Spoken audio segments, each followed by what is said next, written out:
moi c'est Philippe Carlier, du coup associé de l'ERA de la Petite Rue avec mon frère et un salarié sur l'exploitation. Il y a 230 hectares et un peu de prestation de service à côté. Et un atelier bovin-viande de 70 mères, conduite en race pure, une partie blonde d'Aquitaine et une partie partenaise. Si tu devais expliquer l'élevage à un lapot de 6 semaines, que nous dirais-tu? L'élevage concrètement c'est un métier de passion, c'est un métier très très prenant. Par contre c'est un beau métier parce qu'il y a plein de choses à travailler, plein de choses à voir et du coup c'est quelque chose d'important. On travaille quand même avec du vivant. C'est d'ailleurs ça qui est très très intéressant et qui nous donne l'envie de travailler tous les jours. Quels sont les aspects les plus gratifiants de ton métier d'éleveur? Alors les aspects les plus gratifiants, le premier c'est de conduire le cheptel parce que c'est quand même un cursus qui est sur du long terme.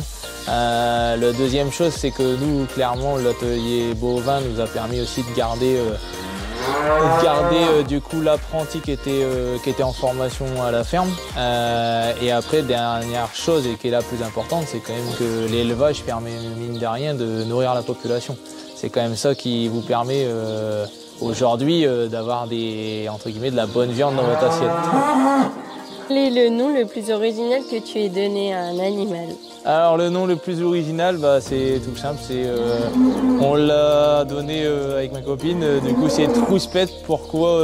C'est parce que voilà, c'est un animal qui était en mauvaise passe et qui au final a ressuscité, on va dire quasiment, et du coup ça a été le premier nom qui nous est venu. Pourquoi tu as choisi l'élevage? Alors pourquoi j'ai choisi l'élevage? Déjà à l'origine il y avait sur l'exploitation il y avait un cheptel d'à peu près 20 mères blondes d'Aquitaine et après du coup moi à la suite de ça quand je suis revenu sur l'exploitation à mon installation j'ai voulu du coup développer l'élevage parce qu'en fait on a un terroir qui s'y prête par rapport à nos terres argiles humides du coup à 10 km d'ici.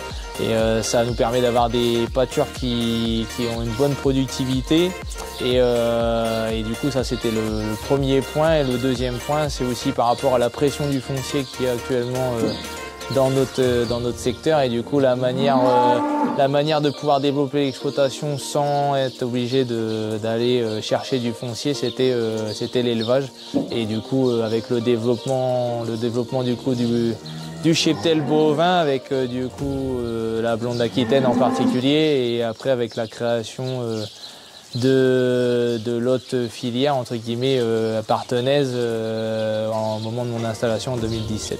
Alors si je devais échanger ma place avec un animal du cheptel, ça serait un des petits veaux qui est sur l'exploitation. Je trouve que ils ont une vie bien sympathique quoi. On mange, on dort, c'est pas trop mal quoi. Quelles sont les mesures que tu mets en place pour garantir le bien-être animal? Alors, tout ce qui est bien-être animal, de toute manière, nous on y est très très sensibilisés du fait que déjà on travaille tous les jours au contact de nos animaux. Tout ce qui est bien-être, c'est déjà avoir un espace à peu près correct, une litière qui soit voilà, très saine et du coup sèche, donc ça se traduit par un paillage régulier et aussi une alimentation saine parce que qui dit bien-être dit aussi alimentation saine. Aujourd'hui on achète très peu d'aliments d'extérieur, beaucoup de surfaces fourragères sont destinées à l'élevage, tout ce qui est luzerne, moa. On conduit en fait notre cheptel comme un cheptel en haute montagne, quasiment pas haute montagne mais en montagne on va dire, c'est tout ce qui est fourrage, c'est en fauche, il y a 0 maïs en silage.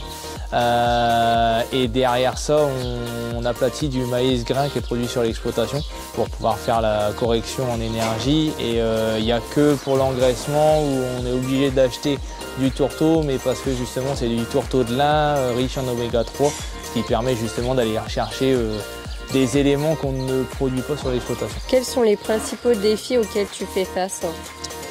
Alors les principaux défis, le premier c'est le temps, parce qu'on court, comme tout agriculteur, on court après le temps. Donc réussir à gérer tous les chantiers dans un temps correct et avec la météo qui s'y prête. Derrière ça, il y a aussi la gestion du personnel, parce que du coup ça a été assez compliqué pendant une paire d'années puisqu'on a travaillé pas mal avec des apprentis, qui fait aussi que du coup il y a une logistique qui est différente par le fait qu'ils sont à l'école à mi-temps. Ce qui a été aussi intéressant parce que du coup ils nous ont apporté aussi différentes choses.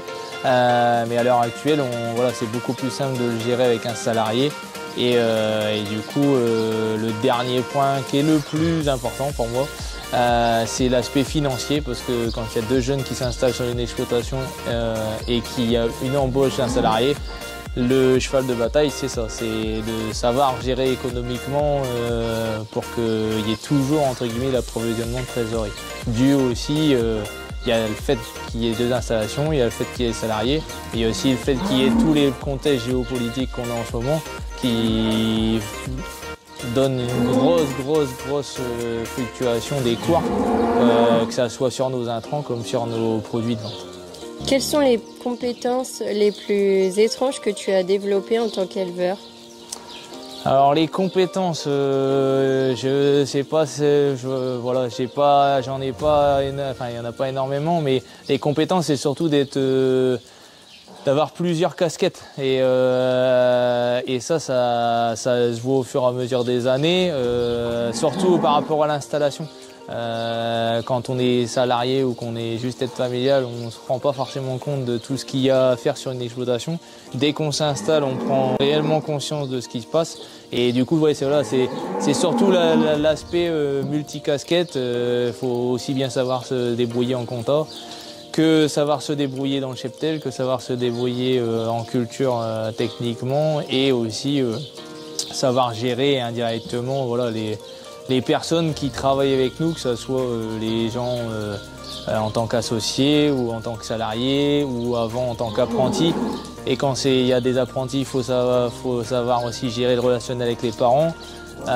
Donc voilà, je pense que c'est plus cet aspect-là, l'aspect multicasquette.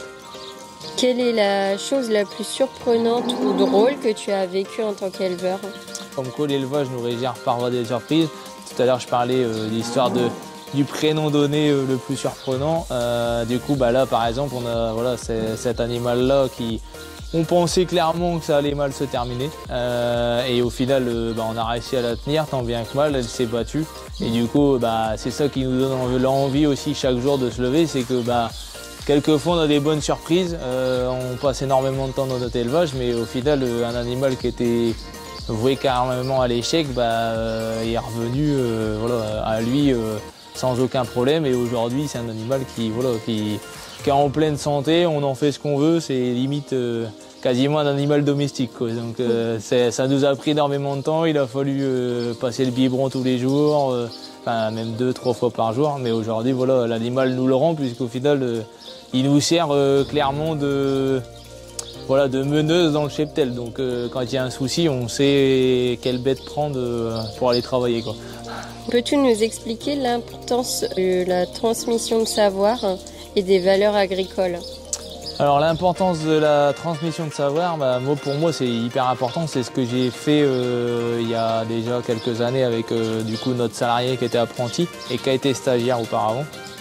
C'est essayer de lui transmettre tout ce qu'on savait. Après, bien sûr, faut le temps de l'assimiler, mais ça c'est hyper important. Et après derrière ça, donc du coup on a eu plusieurs apprentis à la base pour le besoin en main d'œuvre d'exploitation, mais derrière moi c'est quelque chose que j'aimais bien. Voilà, j'aime bien échanger, j'aime bien discuter et j'aime bien apprendre aux gens ce que je connais, parce que c'est important aussi. Et derrière ça, j'ai été aidé aussi deux MFR de Beaulieu-les-Fontaines, MFR de Flic Secours, pour différentes choses. Côté Beaulieu, c'était administrateur, et donc dont j'ai laissé ma place aujourd'hui, et Flic Secours pour tout ce qui est on va dire un passage d'épreuves blanches pour des rapports de stage ou des choses comme ça. Et voilà, j'y ai encore été il y a pas plus tard qu'il y a une semaine. Donc comme ça me permet aussi de transmettre mon savoir, et derrière voilà, d'apprendre aux gens tout ce qu'on a pu vivre ou ce qu'on a vécu sur une exploitation, quoi. Est-ce que c'est un métier de passion pour toi? Ouais, s'il y a bien un métier de passion, je pense que c'est le métier d'éleveur, parce que si on n'a pas la passion, clairement on lâche l'affaire, surtout dans les coups durs. Il faut quand même se dire que si la personne n'est pas passionnée, c'est pas l'aspect économique qui va faire continuer son métier. Par contre, c'est voilà, se lever tous les jours au contact des animaux, se lever tous les jours en ayant un sens dans son métier. Et ça, pour moi, c'est ce qui est le plus important. Quelles sont tes aspirations pour l'avenir de ton exploitation? Alors les inspirations sont très claires. Première chose, c'est la pérennité de l'entreprise. Parce que ça, il faut absolument qu'on y arrive. Donc c'est mon cheval de bataille depuis le début que je suis revenu sur la ferme. C'est ne pas se faire trop chambouler par tout ce qui est instabilité financière et instabilité de marché, parce qu'on y est très impacté. Et derrière ça, pouvoir avoir une vie privée correcte à côté, que ça soit pour moi comme pour mon frère qui est installé depuis juillet 2023. Comme pour le salarié, parce qu'il ne faut pas l'oublier, on a aussi une vie à côté. Et même si notre métier nous prend beaucoup de temps, derrière, c'est quand même primordial. Et derrière ça, voilà, il y a différents projets qui émergeront, j'espère, durant les années futures, si on a la capacité financière de les exécuter. Quel conseil donnerais-tu à quelqu'un qui souhaiterait se lancer dans l'élevage? Alors, comme conseil, moi je donnerais tout simplement de ne pas regarder l'aspect économique, ça c'est la première chose. Si la personne est mordue d'élevage et adore les animaux, qu'elle se lance, parce que dans tous les cas, des personnes qui se lancent aujourd'hui dans l'élevage, il y en a très peu. La preuve, c'est qu'aujourd'hui, les transmissions d'exploitation d'élevage sont très compliquées. Donc, dans tous les cas, pour moi, c'est un métier d'avenir. De quelle manière, comment et sous quelle forme, on ne sait pas. Parce qu'aujourd'hui, il y a quand même un renouvellement des générations qui se fait dans le monde de l'élevage. Donc, du coup, on ne sait pas forcément de quelle manière ça va se passer. Par contre, une chose est sûre, c'est que les gens auront toujours besoin de manger de la viande. Les gens auront toujours besoin de boire du lait. Les gens auront toujours besoin de consommer des produits laitiers. Donc, automatiquement, l'élevage rentre en ligne de compte. Et c'est pour ça que pour moi, faut pas lâcher. À un moment donné, on finira par être entendu et notre métier sera reconnu à sa juste valeur.